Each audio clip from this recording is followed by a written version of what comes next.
fact-checking Rob Manfred. And I need to come up with a little jingle. He said some stuff, but is it true? Probably not. It's Rob Manfred. So, maybe. First story, we have some more comments from our friend Rob Manfred when it comes to the impending CBA negotiations that I just mentioned. The day before the All-Star game on Tuesday, him and Tony Clark fielded questions, or they spoke in front of and fielded questions, and touched on a variety of topics. Evan Drellick from The Athletic has been reporting extensively on comments that Rob has made recently, and the reason that these things are happening right now is because they're trying to set the framework for how these arguments are going to happen in order to move public sentiment one way or the other, because that is usually the strongest force in making these arguments, and they can sway players or they can sway the ownership group accordingly, right? Where the fans are going is usually where one of the two sides has to try to bring them back or not. So that's how every negotiation happens, but that's why we're seeing comments being made right now, because they're just going to come up. They're kind of buzzwords. They're little earworms. People like, it's dramatic, whatever, and it can get people talking. So they're going to just try to get people talking. Here's what the comments were. I'm going to break them down, and what we're going to do every single time this happens is just talk about what was said, and then I will give you context on how things work and whether or not anything was actually said or not, what to expect moving forward, just so you can stay educated with maybe strategies from both sides, and then where maybe we'll know what might happen moving forward based on that knowledge. And it also allows me to not get so riled up and be more objective, because I was a player, okay? I was active in the union, and my father was a president of a union for like 30 years. So like, I have a very distinct direction I come from this, because I believe the ability for workers to negotiate and have some sort of leverage or some recourse to create an environment that takes care of them more is important. Now, what that looks like can change very wildly, left, right, but just having the mechanism that exists is important. Because otherwise, then it's just one group of people has a bunch of power, and then there's nothing anyone can do about it. And that doesn't work out very well, usually, for the other side. Here's what the comments were, and we're going to start with Rob, because Rob was the first to field questions. He was asked whether or not the salary cap was something that he wants, okay? So salary cap is usually a big no-no. No! God, please, no! No! So you're going to notice that Rob wants to stay away from that phrase a lot. What he says lines up with that a lot. It says, when I talk to the players, I don't try to convince them that a salary cap system would be a good thing, okay? Technically true. There's a lot of technically gonna happen today, so prepare for that. Literally, what I say to them is, I identify a problem in the media business and explain to them that owners need to change to address that problem. So, first claim, they don't know how to make money off of media the same way that they have for a long time because of cable cord cutting and because of the death of the cable television industry. Like, I don't know, anyone who watches movies or TV shows or anything knows all about this. And of course, professional sports are also having the same problem. Fox just isn't gonna shell out $500 million because they don't know if the viewers are gonna be there, because the viewership keeps going down no matter what they do because of the nature of the distribution. That is a problem, right? That's a problem that they are actively working on constantly, and it's the biggest thing they struggle with. Players don't really care about that a lot, but identifying that a problem is important. So, okay. The second problem is that we need to work together. So, okay, takes two to tango. We'll talk about that in a moment. And that there are fans and a lot of our markets who feel we have a competitive balance problem. The key words here are, there are fans. So one, he's like, fans know about this, and we are for the fans. Very nice to hear if you're a fan. I will push back against it a little bit, and for him to think of fans in any other way of, we'll give you more money for this thing, he doesn't think about them as this is what they want. He thinks about this is what they'll pay for. And those things a lot of times are different. So let's just be very clear here. Those are not the same, okay? And he's gonna try to make them be the same a lot, and they're not. They're different things.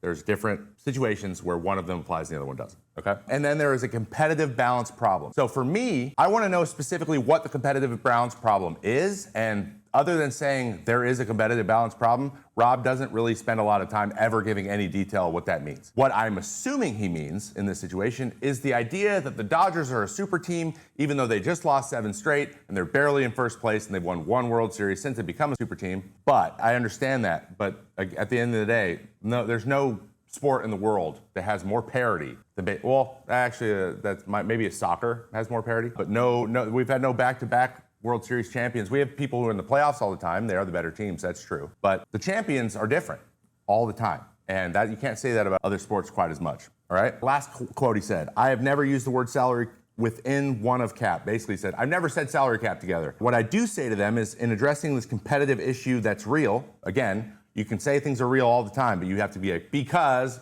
boom, boom, boom, still yet to see it. You should think about whether the system is a perfect system from a player's perspective. Perfect system's never going to exist, so I don't really like that word either. My only goal here is to not convince them of one system or another, but to convince them that everybody is going to the table with an open mind. Just keep an open mind, guys. Just keep an open mind, okay? Just keep an open mind. So what we're trying to do is remove this like the word salary cap is a bad word. He wants to soften that so that he can start using it more. That makes sense. He's a lawyer. That's what they do. Changing what language means in the context of what they're talking about is very important. And then we have Tony Clark gets up here. He's a lot shorter. He says, this is institutionalized collusion. That's what a salary cap is. Sure, it is, but like, I don't think people fully understand what a salary cap is, and I think we could do a better job of explaining that. There are no illusions of grandeur here in regards to what is worth hearing and what is the interest from the other side seems to be. As a result, players are being told as much. Okay, so what he's trying to say is, don't listen to anything they say. I think that that is a good stance to take, but again, about nuts and bolts, I think people are like, yeah, we know why. Like specifically what is a lie. So like, that's what I'm trying to attempt to do here. I don't want to stay on this forever, but I do want to get through this point. So I just mentioned salary cap, and the conversations around it kind of are driving me crazy because salary cap is a very specific thing. So what we're going to do is I'm going to give you a clear definition of what it is and how it is determined, and that in itself will show you what the problem is. Okay? Salary cap is a dollar amount set as the maximum a team can spend on their payroll. Okay? So it's a number that all the teams have to think of when they do it, okay? We have the NBA and the NFL are given as examples constantly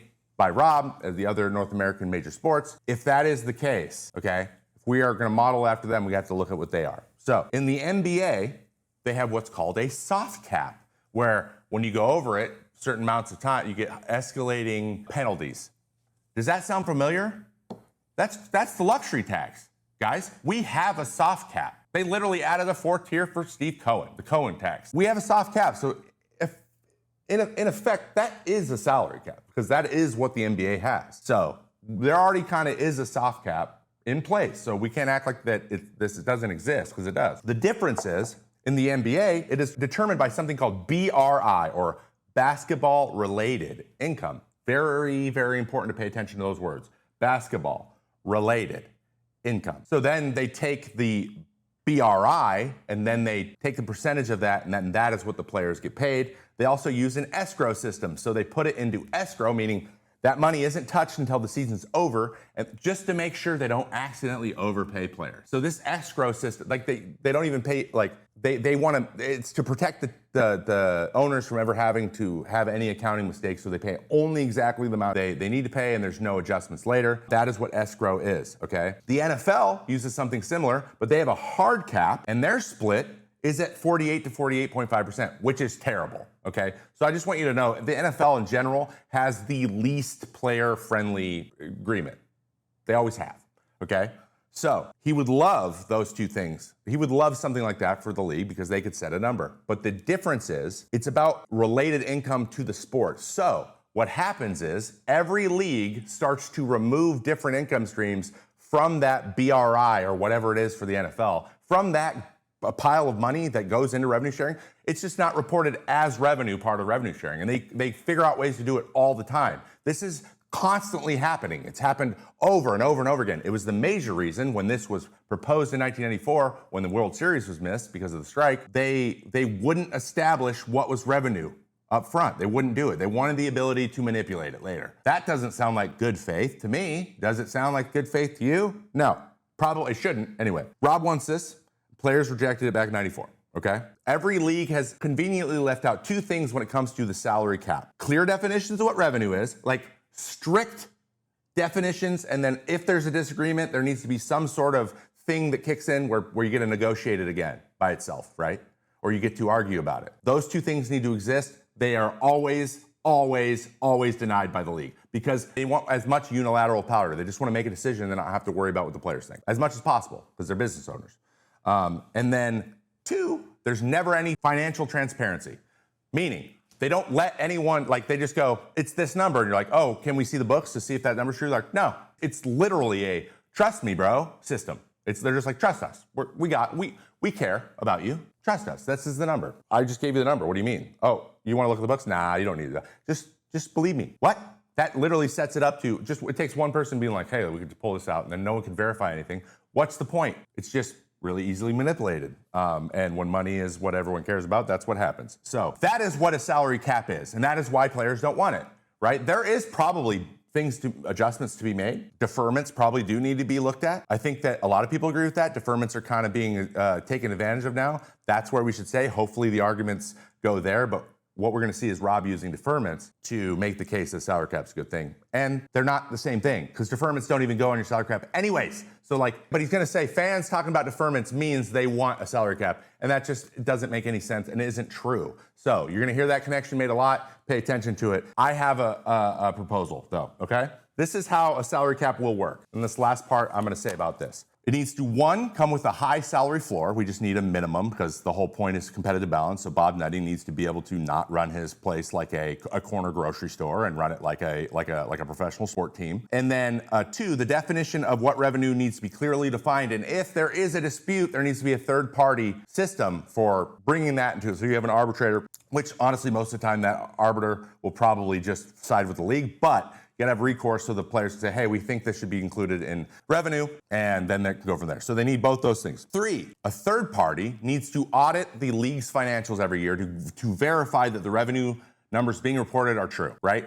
The players need to know what the numbers are. Even if it's limited and some other third party does it, the players aren't like rooting around in the financials. Someone needs to, and it needs to be verifiable. It needs to be unbiased and third party. Now, I don't know if that's possible in this world anymore either, but it would be a step in the right direction. And the last thing is, the last part of that to get a salary cap is, I would say Rob Manfred is salaries capped at $2 million per year, including bonuses, because Rob Manfred made $18.5 million last year, which is more than like 90% of the league, at least. That's a ballpark number. But he made almost $20 million a year. So if you want to save some money, guys, I found somewhere. Just saying.